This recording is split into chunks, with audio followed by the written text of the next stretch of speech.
C'est la team, on se retrouve pour une nouvelle vidéo et aujourd'hui on va parler de la taxe GAFA et ce que ça va donner concernant la vente sur Amazon.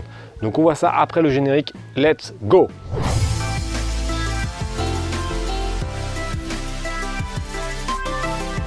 Yes, donc on parle de la taxe GAFA dans cette vidéo, mais également de ce que c'est que le GAFA, la situation que ça va entraîner sur Amazon et également comment on va pouvoir répercuter cela ou digérer cela. Donc il faut vraiment rester jusqu'à la fin de la vidéo parce que je pense que ça va beaucoup t'intéresser si tu souhaites vendre sur Amazon ou si tu es déjà vendeur sur Amazon. Avant de commencer et t'expliquer ce que c'est que la taxe GAFA, on va reprendre les choses au début et t'expliquer ce que c'est que le GAFA. Le GAFA, c'est environ une vingtaine de multinationales qui gouvernent le monde. Et c'est tiré d'un acronyme d'ailleurs qui est GAFA, qui est Google, Amazon, Facebook, Apple. Et on parle également de temps en temps du GAFAM, c'est la même chose avec Microsoft en plus. Il y a beaucoup d'autres entreprises, il y en a 4 françaises dans le lot, donc tu iras voir plus en détail sur internet si tu le veux, puisque c'est pas super intéressant de te faire le listing comme ça. Et tout ce petit monde, qu'est-ce qui se passe? C'est qu'en général, ils sont assez malins et ils ont des sièges sociaux au Luxembourg, en Irlande, dans des paradis fiscaux où ils ont négocié des taux assez intéressants concernant l'impôt sur les sociétés.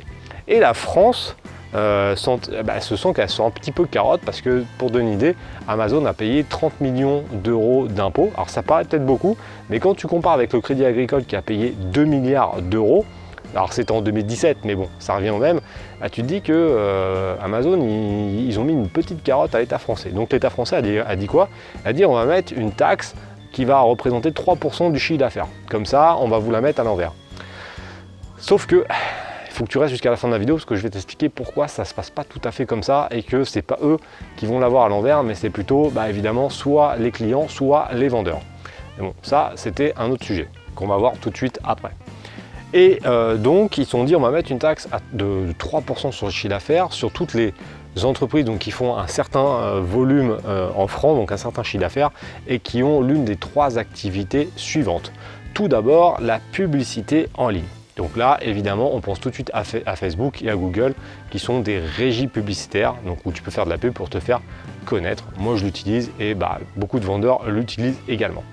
Deuxième point, les ventes de produits personnels. Donc là, on pense tout de suite à Amazon, puisque c'est le sujet de la vidéo, mais également Alibaba, qui est dans le GAFA et qui sera également concerné par cette fameuse taxe. Et enfin, la vente de données. Parce qu'il faut savoir que tout ce petit monde revend tes données personnelles à qui on veut et récupère énormément de cash grâce à cela. Et là, ça me fait penser à une anecdote que j'ai entendue il y a quelques jours. Mon ancien prof de techno que j'ai revu récemment m'a expliqué, donc ça tombe pile poil pour la vidéo, il me disait oui, j'expliquais à mes étudiants, à mes élèves de 3e, qu'Apple par exemple stockait toutes les informations de ses clients dans leur serveur. Et il explique ça aux jeunes et les jeunes nous disent qu'ils sont fans d'Apple, non c'est pas vrai, Apple c'est trop bien, nanana. Et il y a une des gonzesses là, elle fait tomber son téléphone quelques jours plus tard, elle pète le téléphone, donc toutes les données sont à l'intérieur. Elle appelle le service client d'Apple et elle dit j'ai le beau téléphone, il est pété. Les mecs ils ont dit t'inquiète pas ma grande, on a tout stocké et on va pouvoir te renvoyer tout sur ton nouvel iPhone que tu vas payer la modique somme de 1200 €. Et elle dit ok, pas de problème, 1200 € c'est tellement pas cher, c'est juste un SMIC pour un téléphone, donc il n'y a pas de souci. Et là, elle achète le téléphone et ils font le transfert des contacts, des messages, des photos, absolument toutes les informations qui étaient dans le premier iPhone ont atterri dans le second iPhone. Ça veut dire quoi tout ça? Ça veut dire qu'ils ont absolument toute ta vie en stockage. Donc là, la vente de données, je peux te garantir que c'est un énorme business pour eux et donc ça concerne cette fameuse taxe GAFA. Environ 27 entreprises sont regroupées sous le GAFA, il y a 4 entreprises françaises. Et donc, l'État français a décidé de mettre une taxe GAFA qui représente les 3% du chiffre d'affaires et ça va entraîner une situation sur Amazon que l'on va voir maintenant. C'est l'indignation concernant l'État français parce que Amazon a décidé de faire payer ses vendeurs. Et ils ne vont pas payer, ils vont faire payer ses vendeurs en augmentant les frais de mise en vente de 3%. Donc pour prendre un exemple concret, si à l'heure actuelle ton produit était à 15% hors taxe de frais de mise en vente, il va passer à 15,45%. Si on prend l'exemple d'un produit à 20 € TTC, les 15% hors taxe représentent toujours, bon, je fais la vidéo jusqu'au 1er octobre 2019, représentent 3 € hors taxe de frais. À partir du 1er octobre 2019 et de la mise en place de la taxe GAFA, on sera à 3,09 € hors taxe. Donc en gros, pour un produit à 20 €, on sera environ à 10 € de surplus pour les vendeurs. Donc sur un produit à 10 €, on sera à 5 centimes de plus pour les vendeurs. Et là, c'est à ce moment-là que là, ça va être vraiment très interactif. Il faut que tu mettes un commentaire pour me dire déjà ce que tu penses de cette situation. Est-ce que tu trouves normal qu'Amazon fasse payer ses vendeurs ou pas? Donc déjà, tu pourras répondre à cette première question en commentaire. Mais il y aura encore une autre question un petit peu plus loin dans la vidéo. Qu'est-ce qui s'est passé? L'État français a dit ok, comme on se fait carotte parce qu'on ne récupère pas beaucoup de chiffre d'affaires, enfin pas beaucoup de chiffre d'affaires, ouais, petit lapsus, pas beaucoup d'impôts via toutes ces structures, on va mettre une taxe. Et là, c'est là où ils sont vraiment complètement cons. C'est qu'ils ne sont pas dit à un moment que l'État, les États de manière générale, et alors l'État français, on va prendre notre cas puisqu'on est en France, l'État français s'est cru plus malin que 30 entreprises qui gouvernent le monde. Selon moi, ceux qui gouvernent le monde sont ces multinationales. Google est bien plus puissant que l'État français. Amazon est bien plus puissant que l'État français. Apple est bien plus puissant que l'État français. Bon, t'as compris, je vais pas tous les faire, mais pour moi, l'État français a voulu jouer au malin et on l'a eu dans le cul parce que forcément, ils vont tous, c'est clair et net, ils vont tous faire payer les personnes qui utilisent leurs services. Je suis certain que Google va augmenter les frais publicitaires.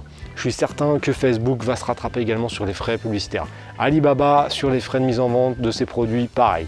Donc ça va être au final les vendeurs qui vont payer cette fameuse taxe parce que l'État français s'est cru bien plus malin que ces multinationales qui gouvernent réellement le monde. Là j'ai vu je ne sais même pas qui c'est parce que moi je ne regarde pas la télé et je suis pas du tout politique. Moi je considère que ton avenir c'est toi qui dois le tenir en main. Droite, gauche, extrême droite, extrême gauche, je m'en tape. Ça serait une chèvre qui serait allée au gouvernement, je pense que ça serait pareil parce que au final c'est toi qui dois prendre ton destin en main. Et moi j'ai créé des business alors qu'il y avait des mecs de gauche, des mecs de droite, des mecs de je sais pas où qui étaient au gouvernement et sincèrement ça n'avait absolument aucun impact sur mon business. Donc ça c'est c'est des faux sujets quand on dit ouais droite gauche on s'en branle. Quand tu fais du business c'est toi qui vas mener la barque, c'est pas eux. Sauf que là, dans une taxe comme ça, ils se prennent pour des cadors alors qu'ils connaissent absolument rien. Quand tu vois que la moitié du gouvernement, même peut-être les 3/4, n'ont jamais bossé en dehors d'être politiciens, ça veut tout dire. C'est qu'ils ont fait ça et forcément les multinationales, elles leur ont mis une tarte. Et donc il y a un mec, je sais plus qui, là, je sais même pas qui c'est, qui a commencé à s'indigner parce que c'était les vendeurs qui allaient payer. Bah ouais, mec, mais c'était le gouvernement ou je sais pas qui a géré cela et c'était une erreur. Pourquoi c'est une erreur? Parce que forcément, ça va être les petits qui vont payer comme d'habitude. Donc les vendeurs, voire les clients, et sûrement au final les clients qui vont acheter sur Amazon. Et là, pour finir cette vidéo, je voulais te donner pour moi 3 solutions, enfin 3 orientations en fonction de cette fameuse taxe. Tout d'abord, la première orientation qui est possible, c'est que si tu souhaites vendre sur Amazon ou si tu vends déjà sur Amazon, tu vas te dire ah, encore une taxe, ça y est, on peut plus, on va encore se faire défoncer, c'est impossible de vendre sur internet, c'est impossible de gagner de l'argent sur internet, chose que je lis quasiment tous les jours dans les commentaires sur YouTube. Donc la première chose, ça va être de pleurnicher clairement, c'est de se dire encore une taxe, de toute façon c'est impossible de gagner de l'argent sur internet, c'est impossible de devenir son propre patron, il vaut mieux rester salarié. Dans ces cas-là, reste salarié si c'est le cas parce que de toute façon tu n'as pas les reins assez solides pour devenir ton propre patron. Si tu vends déjà sur Amazon, on est d'accord, ça fait chier de payer des frais supplémentaires. Je suis le premier à le dire, ça c'est clair et net que ça fait encore perdre de la marge, donc ça casse les couilles. Mais après, il va falloir voir pour moi la seconde solution qui va être de se dire que de toute façon on est dans un monde capitaliste, quoi qu'on le dise, la consommation, voilà, on fait comme ça. Donc à part si tu veux aller élever des brebis et des chèvres dans je sais pas où, de toute façon il va falloir que tu vives quand même de quelque chose, donc tu vas te mettre à vendre quelque chose où tu vas faire, pour vivre il va falloir faire des trucs. Donc même si on est d'accord que ça fait chier qu'il y ait une taxe supplémentaire, moi je pars du principe que de toute façon il va falloir s'adapter comme d'habitude parce que c'est l'une des solutions pour réussir, c'est de s'adapter. Donc là, effectivement, on va payer un peu de frais, c'est-à-dire qu'on est à peu près à 10 centimes pour un produit à 20 €. C'est pas non plus, voilà, c'est pas la mort, ça fait chier, on est bien d'accord, mais c'est pas ça qui va te faire couler ton business. Si ça te fait couler ton business, c'est que ton business, c'était une sacrée merde. Donc ça, je voulais te dire directement, c'est pas dramatique. Donc, on va s'adapter, et dans ces cas-là, il y aura la solution numéro 3. Solution numéro 3, c'est de se dire, bon voilà, c'est comme ça, de toute façon on ne peut pas y faire grand chose, on ne va pas commencer à vouloir boycotter, comme j'ai vu l'autre blaireau qui voulait boycotter Amazon, boycotter machin. Ok, Amazon ne paye pas beaucoup d'impôts en France, donc on va les boycotter. Sauf que Google sont également dans l'histoire, donc qu'est-ce qu'on va faire? On va plus faire de recherche sur Google et on va aller sur Bing ou sur Yahoo, ou pourquoi pas sur Lycos tant qu'on y est. On ne peut rien y faire. J'ai envie de te dire, je peux faire une vidéo et dire Amazon, franchement, baisse tes trucs, Jeff. Je peux même faire une vidéo à Jeff et on peut même prendre des plus gros influenceurs concernant la vente sur Amazon. Il ne va rien se passer parce qu'il n'en a rien à carrer. Donc de toute façon, on n'a pas le choix. Donc la solution numéro 3, ça va être de se dire, ok, c'est 10 centimes. Si j'ai fait mon taf, je vais passer de 30% de marge à 29,80 ou 90. Ça ne changera pas énormément de choses. Et moi, ce que je te conseille de faire, c'est de se dire, dans certains cas, les produits qui sont très compétitifs, de ne pas bouger.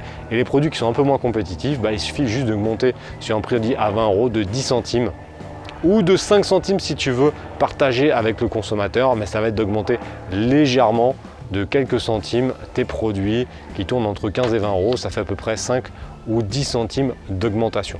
Donc sincèrement, normalement, ça ne devrait pas faire chuter tes ventes et ça ne devrait pas faire fuir les consommateurs une légère augmentation comme celle-ci.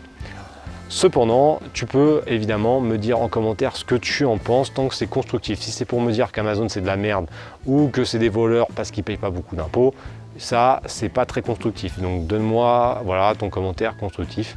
Mais je tenais quand même à rappeler dans cette vidéo que je ne suis pas dans leur camp. Je ne suis pas payé par Amazon comme je peux l'entendre très souvent. Je suis indépendant et d'ailleurs mon ton te le montre parce que sinon je ne parlerai peut-être pas aussi vulgairement. Donc moi j'en ai rien à carrer. Clairement, je donne mon avis. Ça reste que mon avis. Ça fait chier, on est d'accord, de payer une fameuse taxe supplémentaire. Ça, on est tous d'accord. Après, qu'est-ce qu'on fait? Soit on va pleurnicher et qu'est-ce qui va se passer? On va devenir salarié et quand tu as une augmentation de tes cotisations, c'est pareil. Tu t'arrêtes pas de bosser parce que tu as tes cotisations qui ont augmenté. Tu es obligé d'ajuster et de t'adapter. Donc de toute façon, ça je te le dis, clairement, il faut toujours s'adapter dans la vie, donc c'est pas dramatique. Tu peux soit répartir avec le consommateur, soit les prendre pour toi si tu as des grosses marges et que tu ne veux pas augmenter tes prix.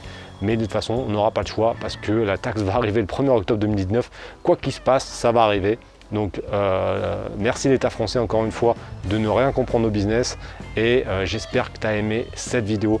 Pense à laisser en commentaire tes réponses à mes questions. N'oublie pas de t'abonner à la chaîne YouTube et si tu veux tout de même débuter dans la vente sur Amazon malgré cette taxe qui va nous faire couler, tu as 5 vidéos offertes dans la description et dans le premier commentaire. Il faut continuer, il faut passer à l'action, tant pis, c'est que 3% des frais de mise en vente, ça ne va pas nous tuer, mais il faut attaquer, il faut continuer, c'est pour ça qu'il faut jouer maintenant, parce que plus le temps passe et plus c'est compliqué de vendre sur Internet. Donc c'est maintenant qu'il faut passer à l'action. On se retrouve bientôt dans la chaîne YouTube. Ciao!